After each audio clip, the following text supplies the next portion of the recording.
Urgent notice. The significant academic work KM book has been reported lost at King University Library.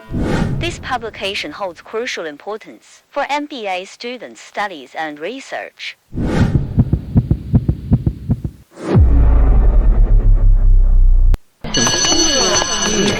The KM book is gone. This book documents the most essential theories of knowledge management. Whoever stole it must be trying to hold this knowledge for themselves. Is this an attempt to monopolize the wisdom? Or perhaps someone among us possesses the words in the MK book. I propose, how about everyone see a KM book, knowledge point and case to prove their support for the book and knowledge sharing.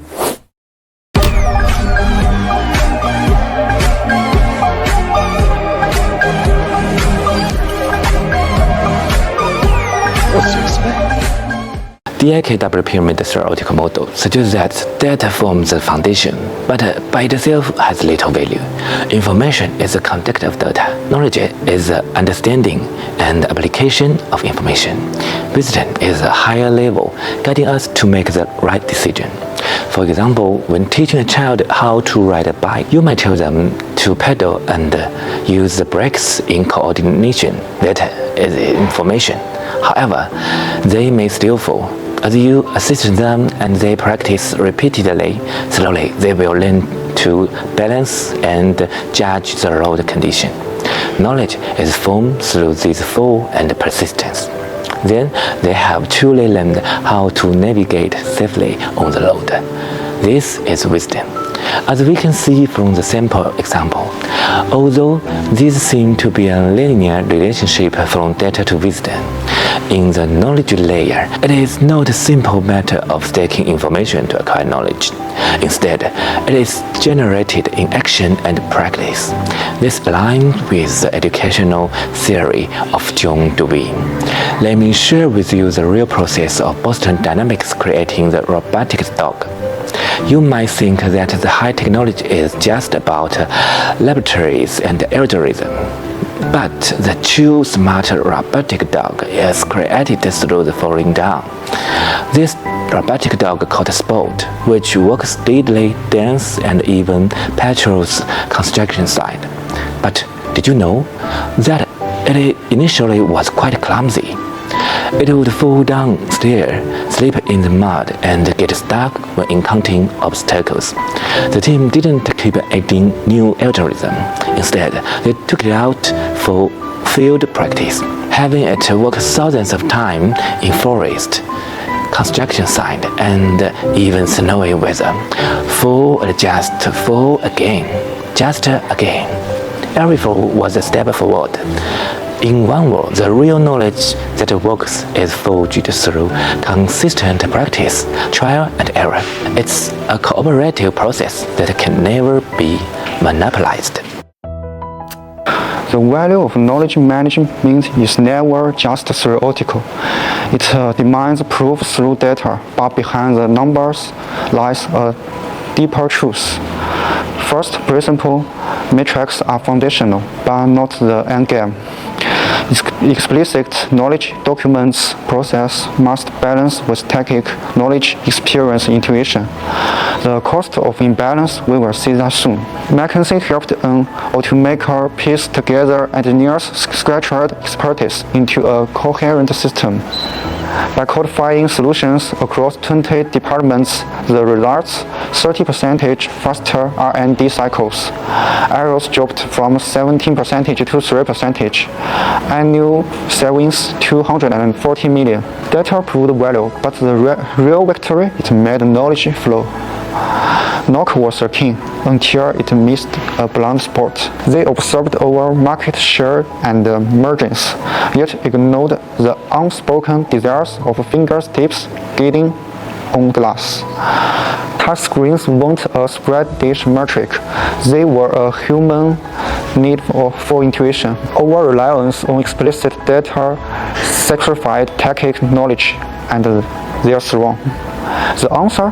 Balance.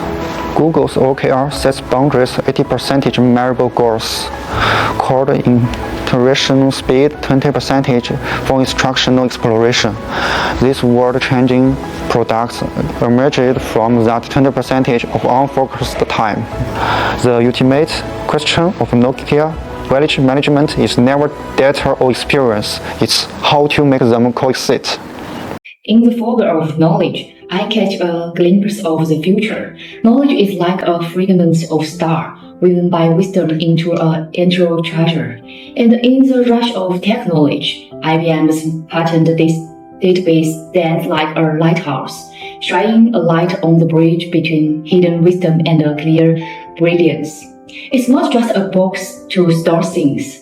It's more like an invisible web, weaving chaotic expression in order to and turning invisible wisdom into timeless symbols. In this web, technology gets started, experience gets coded, and innovation gets connected. Chaos becomes order, and the hidden becomes visible. Individual ideas race to become collective wealth, and the seeds of knowledge take root in systematic soil, growing into the force that pushes civilization forward.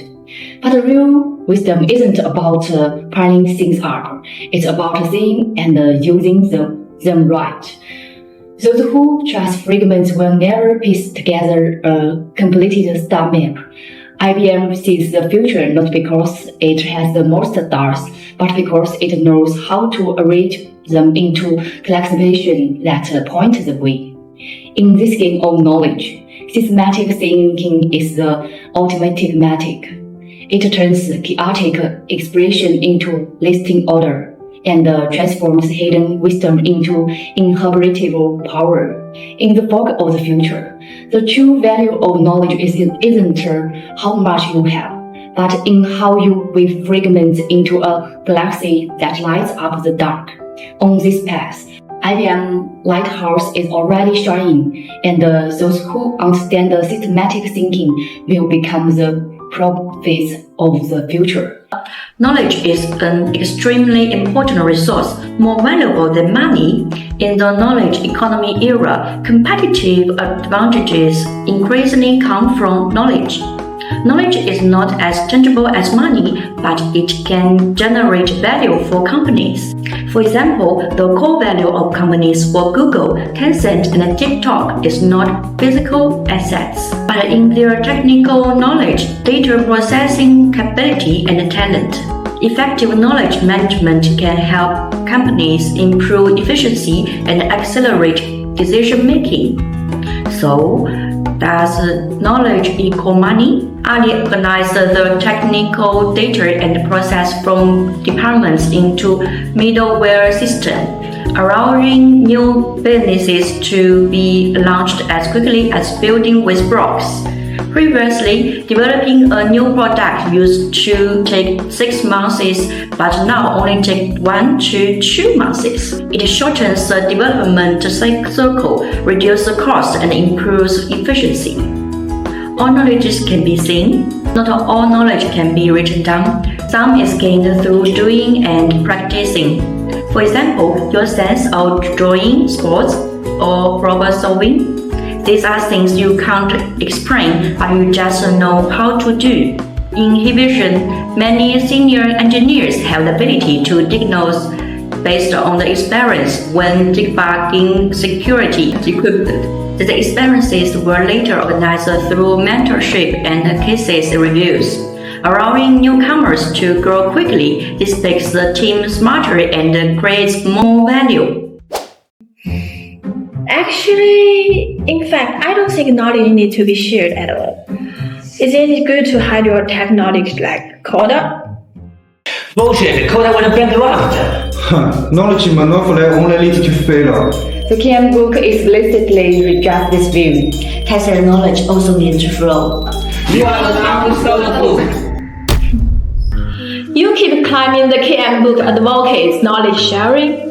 Let me tell you, there are 3 fatal barriers to knowledge share. First, knowledge practice barrier. Some knowledge simply can't be shared. Take Boeing 787's design flaw. The engineer testing knowledge never reached the quality control, precisely because of casual ambiguity. Individual barriers. Page 5 of United States. Lack of trust collapses knowledge sharing. Like Huawei T-Mobile robotics dispute. When T-Mobile accused Huawei of knowledge thieves, what happened? Totally partnership broken down.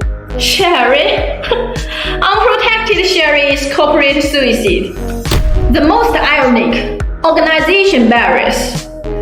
The KM book itself admits United States page 3. 80% KM initiatives fall due to cultural classes. Look at GE predicts industry IoT platform, $4 billion investment for data sharing. Result? Spectacular 2080 failure. Because floor workers distrusted IT. So I deliberated that knowledge shouldn't be shared to force you all to think.